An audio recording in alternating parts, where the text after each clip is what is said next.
बड़े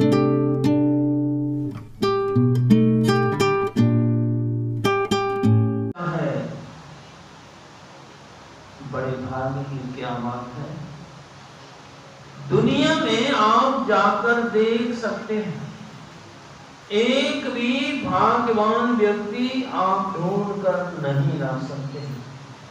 आप कहेंगे भाग्यवान, जब आप किसी से पूछेंगे क्या आप अपने जीवन से संतुष्ट हैं, तो हर एक व्यक्ति यही कहेगा, नहीं मैं बहुत दुखी हूं, मैं बहुत दुखी हूं, मैं बहुत दुखी हूं। और दुखी व्यक्ति भाग्यशाली कैसे हो सकता है?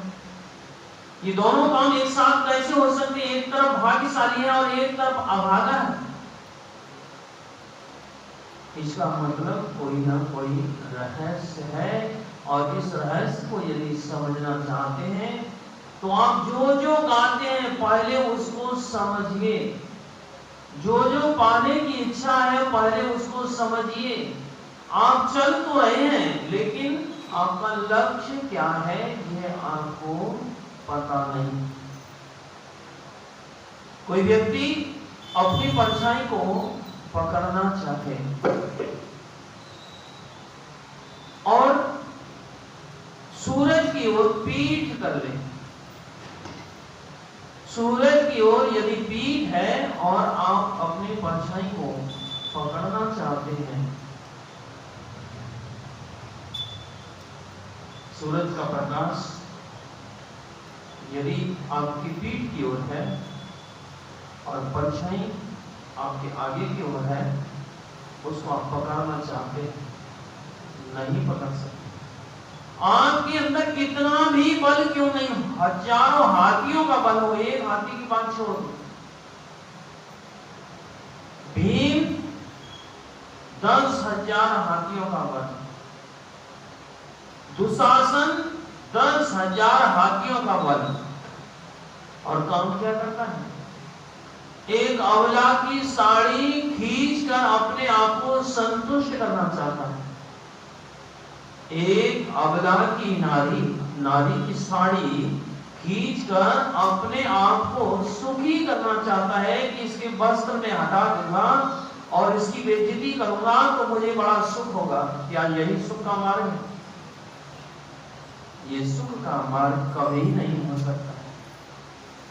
सलाह किसने दिया? दुर्योधन ने। इसके वस्त्र हटाकर मेरी जांग पर बैठाओ, क्या यही मनुष्य शरीर का फल है? और इसके पीछे कला किसकी थी? शकुनी की। ऐसी रचना करो कि पासे तुम्हारे हाथ में विजय होगी, तुम सब कुछ जीत लोगे। और ऐसा हुआ भी। और ये कैसे बोले थे? ये समझ नहीं सके कि हम किसके साथ में रहते हैं। पांडव ये नहीं समझ सके कि हम कृष्ण के साथ रहते हैं। और कृष्ण से छुपकर ये योजना बनी, और पांडवों ने नहीं बताया कृष्ण हम क्या करने जा रहे हैं। शकुनी ने रचना की कि तुम जैसा बदला लेना चाहते हो पासे मैं फेंकूंगा, और तुम जैसा चाहोगे तुम्हारी विजय होगी। राजपाट, धन दौलत, यहां तक कि द्रौपदी को भी दांव पर लगा दिया। कृष्ण को छोड़कर सोचते थे कि जुआ में जीत करके अब हम संतुष्ट हो जाएंगे। क्या संतुष्टि हुई? दुर्योधन का जीवन डूब गया, सबको लेकर के डूबा। और पांडव भी इस बात को नहीं समझ सके कि कृष्ण जैसे सद्गुरु हमारे पास हैं, कृष्ण जैसे ब्रह्मज्ञानी संकेत करने वाले हमारे पास हैं, और उनसे बिना पूछे बिना समझे छुप करके जुआ खेलने के लिए उतर गए। कृष्ण तो उनको बाहर ही छोड़ गए कि आप बताया नहीं कि हम क्या करने जा रहे हैं, हम जुआ खेलने जा रहे हैं। कृष्ण को बाहर ही छोड़ गए। यदि आपका समर्पण, पांडवों का समर्पण ठीक होता और इधर से शकुनी पासे फेंकता और इधर से कृष्ण पासे फेंकते, तो पासे किसके ठीक होते आप समझ सकते हैं। पासे कृष्ण के अनुसार चलते, भले ही सपनी के पास उसमें भी षड्यंत्र था, इसलिए पासे जैसे चाहता था वैसा करता था, और पीछे रहस्य था उसके, वो हड्डियों से पासे बने थे और शकुनी कौरवों से बदला लेना चाहता था, और इसी कारण से वो पासे जैसे शकुनी पांडवों को मारना या अलग बात है, लेकिन शकुनी की चाल पहले कौरवों का विनाश करना था,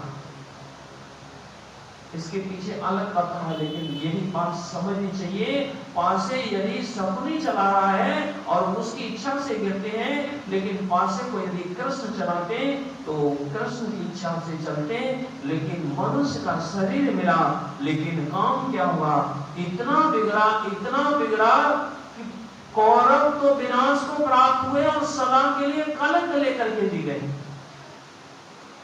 आज कोई अपने बच्चों का नाम दुर्योधन रखता है, कोई अपने बच्चे का नाम शकुनी रखता है, कोई दुशासन रखता है। 100 नाम थे, 100 नाम में से एक भी नाम कोई कौरवों के नाम से नहीं रखता।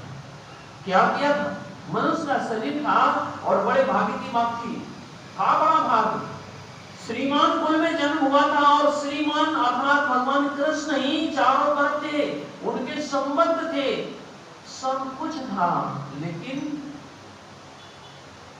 जब तक समर्पण नहीं होगा तब तक उस परमात्मा की बात को समझ नहीं सकते।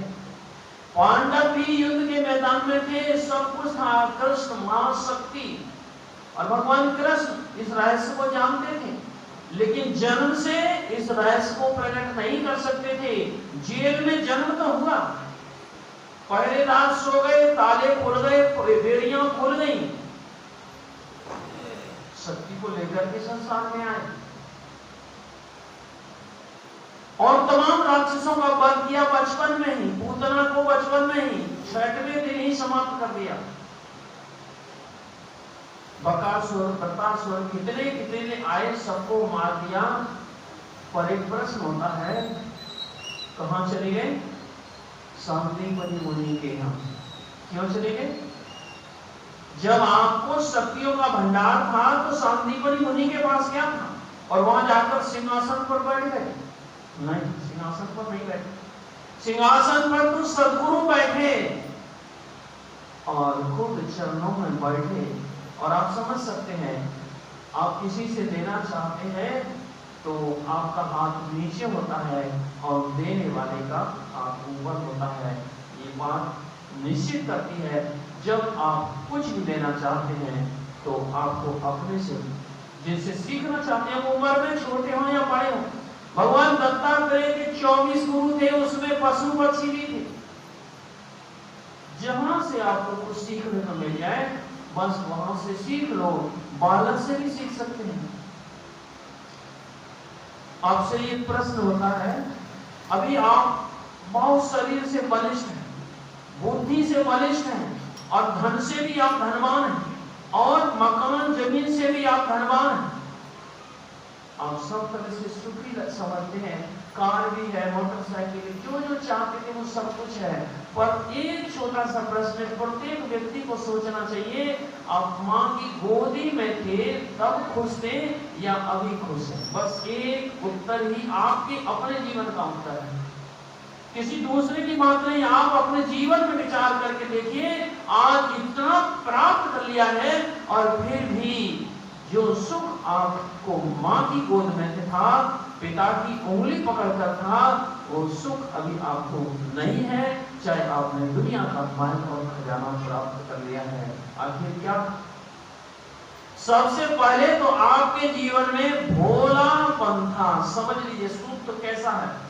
आपके जीवन में भोलापन था, और भोलापन में ना ईर्ष्या होती है, ना कपट होता है, ना द्वेष होता है, ना छल होता है, ना प्रपंच होता है। जो होता है कैसा होता है? प्रभु जैसा होता है, परमात्मा जैसा होता है, और वैसी आपकी चाहना भी है। आप कहेंगे हम परमात्मा जैसे हैं? हाँ, जरा विचार करके देखिए। आपके शरीर की बात नहीं हो रही है, या आपकी बात हो रही है। आपका शरीर किस मसाले से बना है? आपका शरीर पंच रचित अति अधम शरीरा। बैठे चित जल पावन गगन समीरा, पंच रचित ते अधम शरीरा। मिट्टी है, जल है, अग्नि है, वायु है और आकाश है, ये सब आपके शरीर का निर्माण हुआ है। और जिस मसाले से आपका शरीर बना है उसी मसाले से पूरा ब्रह्मांड बना है। और जिस चेतना से आपके शरीर में चेतना, चलने की क्षमता, सुनने बोलने की क्षमता मिली है, वो स्वयं परमात्मा से है। ईश्वर अंश जीव अविनाशी, चेतन अमर सहज सुख राशि। ईश्वर अंश जीव अविनाशी। जो गुण परमात्मा के अंदर है और वही गुण आपके अंदर है। और ऐसे परमात्मा की यदि आप प्राप्ति करना चाहते हैं तो पहले उसके स्वरूप को जानिए और फिर तब भक्ति कीजिए। आप कहेंगे, और फिर भक्ति के नियम भी हैं। क्या नियम है? सत्संग नित ध्यान नित रहिए करत संलग्न हो, व्यभिचार चोरी नशा हिंसा झूठ तजना चाहिए। जरा पूरा ध्यान से समझ लीजिए बात को। आप कहेंगे जब परमात्मा शक्ति संपन्न है उसको झूठ से क्या फर्क पड़ेगा, थोड़ा सा झूठ बोल लेंगे और भक्ति कर लेंगे। आप ये बात समझ लें। अच्छा, परमात्मा की बात छोड़ दो, आपसे ही प्रश्न होता है कि आपको झूठ पसंद है, आपको चोरी पसंद है, आपको धोखा पसंद है? एक घर में 4 व्यक्ति रहते हैं और इतना प्रेम है उनको कोई अलग नहीं कर सकता है। उसमें से एक व्यक्ति झूठ बोले, उसी दिन तलाक शुरू। दूसरे दिन, तीसरे दिन, चौथे दिन तो ये स्थिति होगी, या तो वह व्यक्ति उस घर में रहेगा या आप उस घर में रहेंगे। क्यों हुआ? जो मेल था वो बेमेल कैसे हो गया? केवल एक झूठ के कारण। एक चोर दिन और रात चोरी करता है और उसका सामान, चुराया हुआ सामान, और कोई दूसरा चोर करके ले जाए तो क्या उस व्यक्ति को प्रसन्नता होती है? अच्छा हुआ, अच्छा हुआ, मैं चोरी करके लाया और दूसरा चुरा कर ले गया, इससे बढ़िया क्या काम होगा? क्या उसको प्रसन्नता होती है? ये बात सिद्ध करती है कि नहीं, उसको भी दुख होता है, कितनी कठिनाई से चुरा कर लाया और कौन चुरा करके ले गया। जब आपको झूठ पसंद नहीं है, चोरी पसंद नहीं है और धोखा, जब आपको धोखा पसंद है नहीं है तो फिर परमात्मा को कैसे पसंद होगा? और इसके पीछे कारण क्या है?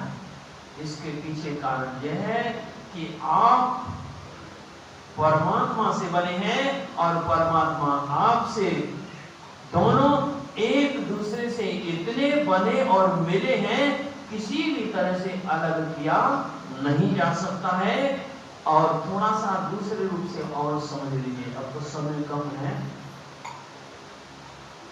समय तो पूरा होने को आ गया है, बात बहुत जरूरी थी।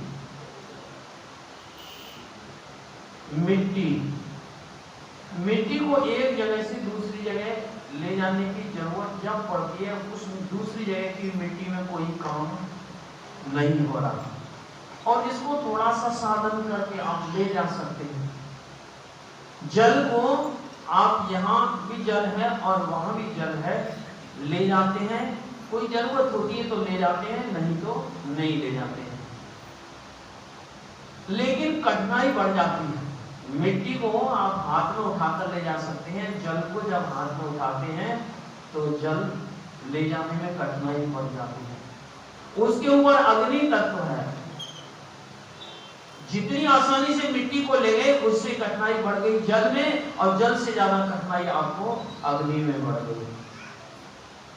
अग्नि को हाथ में उठाकर लेके जा सकते हैं, पानी को हाथ में कुछ कर सकते हैं, और अग्नि वहां भी है और यहाँ भी है, तो यहां से वहां अग्नि ले जाने की आपको जरूरत तो नहीं है, लेकिन फिर भी ले जा सकते हैं। और हवा, हवा यहाँ भी है और वहां भी है, तो ले जाने की जरूरत नहीं है, लेकिन कैसे ले जाएंगे? मान लो आप टायर में या फुटबॉल में बंद करके ले जा सकते हैं, वैसे श्वास के लिए जरूरत नहीं है। और यहां से वहां ले जाने का कोई साधन भी नहीं, जब यहां जो चीज मौजूद है और वहां ले जाने का कोई मतलब नहीं है। और आकाश, जैसे जैसे आप काम कर रहे हैं आपकी कठिनाई बढ़ रही है, और आकाश यहाँ भी है, वहां भी है और वहां भी है, आकाश सर्वत्र है, तो यहाँ से आकाश उठाकर आप वहां कैसे ले जा सकते हैं? ले जा सकते हैं, ले जा सकते हैं। समझ लीजिए, हर एक आदमी को ये बात समझ में नहीं आएगी, खास करके माताओं में तो कोई कोई समझेगा। आकाश यहाँ भी है, वहां भी है और वहां भी है, यहाँ से उठाकर ले जाने की वहां जरूरत नहीं है, और उठाकर ले करके भी नहीं जा सकते हैं।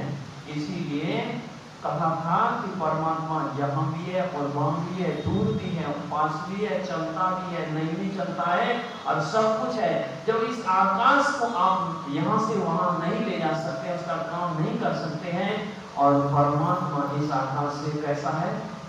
नव सतकोट अमित अवकाशा, ऐसे करोड़ों आकाश जिसमें अट जाए, जिसमें समाहित हैं, ऐसे परमात्मा को आप प्राप्त कैसे करेंगे? क्या उसकी खुशामद करेंगे? क्या उसको चढ़ा देंगे? कैसे प्रसन्न करेंगे? नहीं, बस लौट कर आप अपनी ओर आ जाइए। आप स्वयं परमात्मा के स्वरूप हैं, और परमात्मा तो स्वयं है ही, और दोनों अलग नहीं हो सकते, दोनों एक ही हैं। जैसे आकाश की बात को आप समझ गए, ना आकाश काला है, ना गोरा है, ना सफेद है, ना धुआं है, बहुत बहुत प्रसंग है, तो लेकिन अभी समय की बात इसलिए ठीक नहीं होता है। श्री सद्गुरु महाराज।